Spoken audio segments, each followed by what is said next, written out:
Hi guys, this is now the last audio tape lecture that you will hear from me, and this is also the last topic as per our course syllabus in GEEC 111, Gender and Society. So finally, no? Last na, natapos din natin.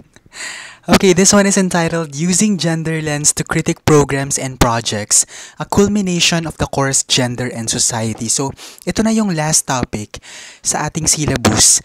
And this time, I'm gonna introduce you to the basic tools and questions that different government agencies and non-government organizations use to ask in order to critique possible or existing programs and projects as a culmination of our course. Applying gender lens to any work. These are the premises on why using gender lens is important. Number one, we have to treat women and men differently. We know that men and women are socially conditioned to occupy different roles. I think that's basic already. We've started the SEM with that concept. They face different expectations and challenges. These biases are often subtle or invisible. They're not intentional or malicious regardless. Treating all people equally does not necessarily result in equal outcomes. So we need to treat women and men differently in our work. And number two, examining the implications of our work. The concept of gender applies to both men and women. It refers to our different socially constructed roles, behaviors, activities, the way we relate, share resources, make decisions, plan for the future, and participate in our community. It is different from sex, which merely defines us in a biological and physical way. So ito yung dalawang premises kung bakit dapat tinitignan natin yung ating mga work, programs man yan o project man yan, na merong pagtingin sa gender o gumagamit ng gender lens. Ano nga bang gender lens? It's just like a pair of glasses. Gender lens is a way of looking at things that allows us to focus on what may or may not benefit women and men in different ways. Using a gender lens when analyzing, planning, and making decisions means carefully and deliberately examining all the implications of our work in terms of gender. So, ang isang gender-wise program, it considers the different needs and circumstances of people of all genders within the target beneficiary group. So, kapag ikaw gumagamit ka ng gender lens sa iyong work o sa iyong program or project, ikaw ay tinitingnan mo yung benefits na maitutulong nito sa bawat babae o lalaki na beneficiary nito. The question, is it only about women or girls? The answer there is both no and yes. No, we mean looking at the different issues arising out of our experiences of being women or men or those identifying differently. Effective gender analysis requires engaging with and assessing impacts for people from across the gender spectrum in diverse circumstances and with a wide range of other social characteristics.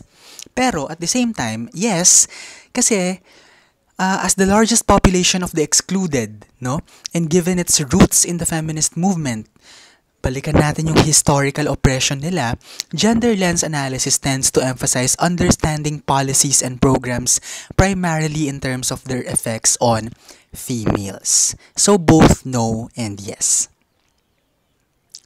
Gender lens supports gender equity. Ano bang difference itong dalawang ito? Pag sinabi nating gender equity, it recognizes that women and men have different needs and powers, and that these differences should be identified and addressed in a manner that rectifies the imbalances between the sexes.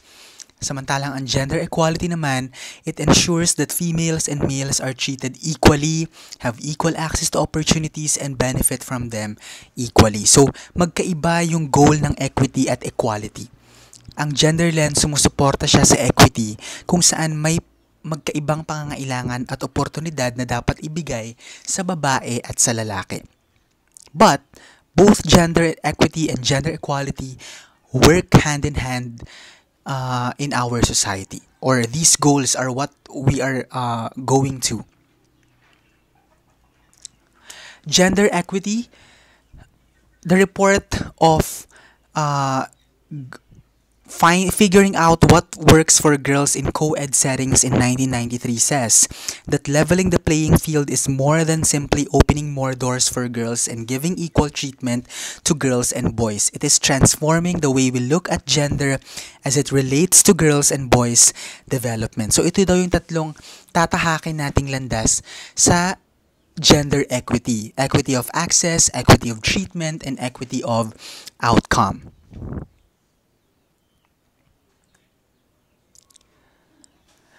Gender balance is a tri-sector effort. According to McKinsey Global Institute, ito ay effort ng tatlong collaborative and cooperative institutions like government, companies, and society. Government is the first actor in the tri-sector effort that should take practical steps to encourage and enable more women to join the workforce. Companies naman, they can step in with programs designed around the needs of young mothers.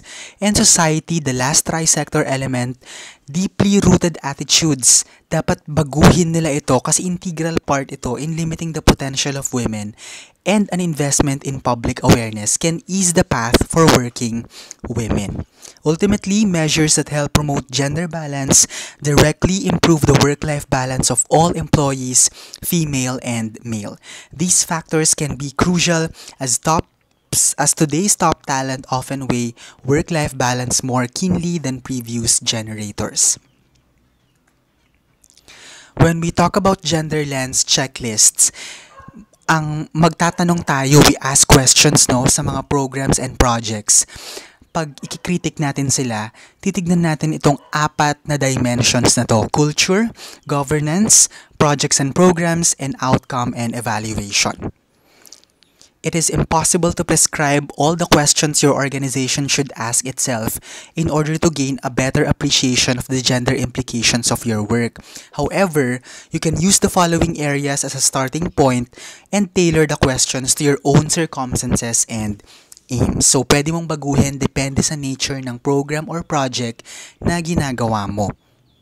Not all of the following questions have right and wrong answers. There may be very good reasons why your programs are not reaching women and girls in equal numbers. In any case, it's still important that you ask the questions. So, simulan na natin. Sa culture, does your organization serve all genders by holding board meetings, retreats, staff meetings at times when women and men are able to participate fully? Makes sense, no? Offering family-friendly benefits such as family leave, job sharing, family violence leave, and childcare. Training board and staff members to recognize and address discrimination, equity, and language bias regarding gender, race, age, disability, and sexual orientation. Do your policies adequately and appropriately address sexual harassment, domestic violence and discrimination, and protections for those expressing grievances? Seeking appropriate gender-related expertise or collaborations? And does your organization take into account the ways in which racial, ethnic, and cultural dynamics affect the interests and needs of specific groups of women and girls? So these questions are very much important to ask. The challenge of cultural change is very difficult but a concerted effort in the Philippines. We have increased our percentage of working mothers according to statistics. We have also made so many teachers and students aware of gender biases in textbooks. Halimbawa ng Department of Education Central Luzon na nagko-content analyze na ng mga textbooks. And we have also successfully reduced gender gaps because the Philippines is actually an outstanding country pagdating sa pag-reduce ng gender gaps. Second dimension, governance. Does your organization include women and girls as active decision makers by ensuring they are adequately represented in staff and board leadership positions? Nabibigyan ba sila ng position sa mga mahalagang opisina ng iyong pamahalaan? Encouraging their participation in strategic planning, program planning, staff development, and evaluation. Meron ba silang space or position para sa mga ganitong klaseng trabaho? And finally, demonstrating a commitment to women and girls in both budgeting and expenditures. For example, do you provide equitable and appropriate compensation with the opportunity for professional growth? 'Di ba? So, pinapadala mo ba sila sa mga seminars or trainings na makakatulong para sa kanilang personal and professional growth? Prioritizing government action for gender equality. In fairness naman sa Pilipinas, we have already passed so many legislations that actually keeps us or makes us an outstanding country pagdating sa pag-achieve ng gender equity and equality. Unang-una na dyan yung the expanded maternity leave law. Under the new law, all working mothers are guaranteed 105 days of paid maternity leave credits, additional 15 days of paid leave given to single mothers, and an option to transfer up to 7 of their 105 paid leave days to the child's father. Wow. Expanding women's access to finance.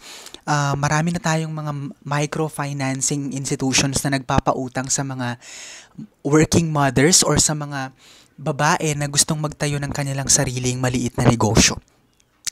And we have also passed progressive laws to help working mothers. Sa Pilipinas, ito yung mga legal basis and frameworks ng gender and development. We have 1987 Philippine Constitution Article 2, Section 14, Executive Order 273 of 1995, Republic Act 7192 or Women in Development and Nation Building Act, at RA 9710 of 2009 or the Magna Carta of Women.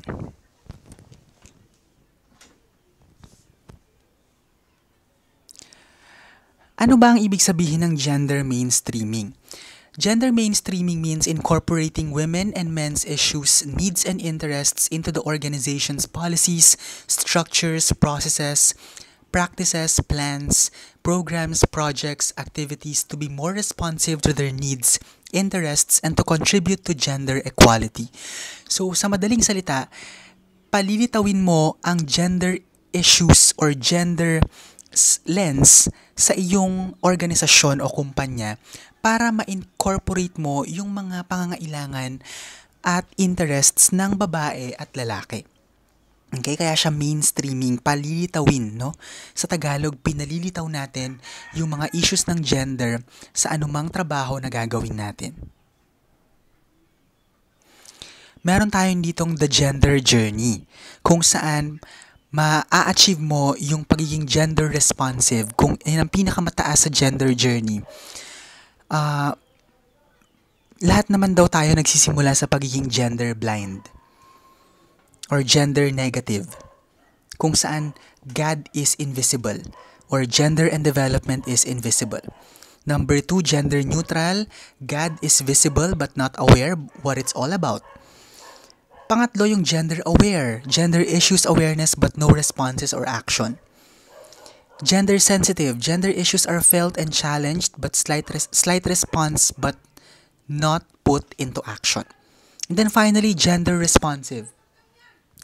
Gender issues and gaps are felt, analyzed, and put into harmonized action into policies, programs, and projects. So, mukha lang magkaka-rhyme or pareho or synonymous itong mga salitang ito, pero sa totoo lang magkakaiba sila ng ibig sabihin. Okay, third dimension, projects and programs. In its work in the community, does your organization consider gender equity when developing a program by number 1, planning and implementing programs that encourage active participation, leadership, and non-traditional roles for women and girls? I'll leave the other questions for you to read.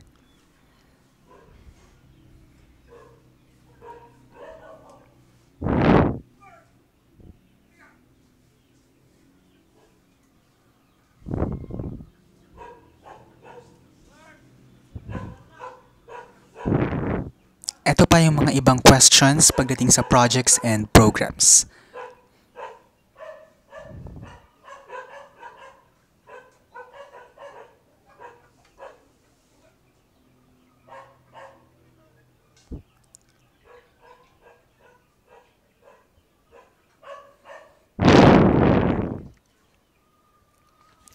Alright, ano bang ibig sabihin ng gender-responsive project management? A gender-responsive project management applies a gender perspective to the analysis, design, methodological approach, targets, objectives, and activities, and to the monitoring and reporting of a project or program, as well as the budget and the human resource policy. So, ang mga ito ay naka-angkla sa UN Convention on the Elimination of All Forms of Discrimination, sa Beijing Platform for Action at sa 2030 Agenda for Sustainable Development. And finally, outcomes and evaluation. We also ask the question, do you expect different outcomes from your work for different genders or the same outcomes for both genders? If intervention X leads to outcome Y for men, is the same true for women? How will you evaluate the impact of your project or program on men and on women? How will you report on it? So mahalaga rin na yung reporting ng outcomes ng project ay gender responsive. Finally, when you report projects or programs for grant applications and reports, you have to demonstrate the following. Demonstrate that you understand what a gender lens is and how you are applying it in your project or program. Demonstrate you will monitor the results of your actions. Demonstrate you have thought about what worked and what did not. And finally, demonstrate your commitment to continual improvement. May apply nyo tong mga nasa presentation na to kapag kayo ay nagtrabaho sa mga government and non-government organizations na gumagawa ng mga programa at proyekto para sa mga komunidad. Here are your further readings, and that ends my presentation, guys. Maraming salamat sa patience at pakikinig sa lahat ng mga sinend kong audio tape lectures. At sana nakatulong ito para mabigyan natin ng dignified culmination yung ating kurso kahit na nagkaroon ng pandemic. Maraming salamat. At kung meron kayong tanong, huwag kayong mag-hesitate na i-add ako sa Facebook. Ayan, pwede nyo na akong i-add ngayon. Kasi tapos na. And of course, message me anytime kung meron kayong gustong i-clarify. Alright, I'll see you. Sana magkita pa tayo sa mga susunod na SEM sa DIMSU. Goodbye and ingat kayo lagi.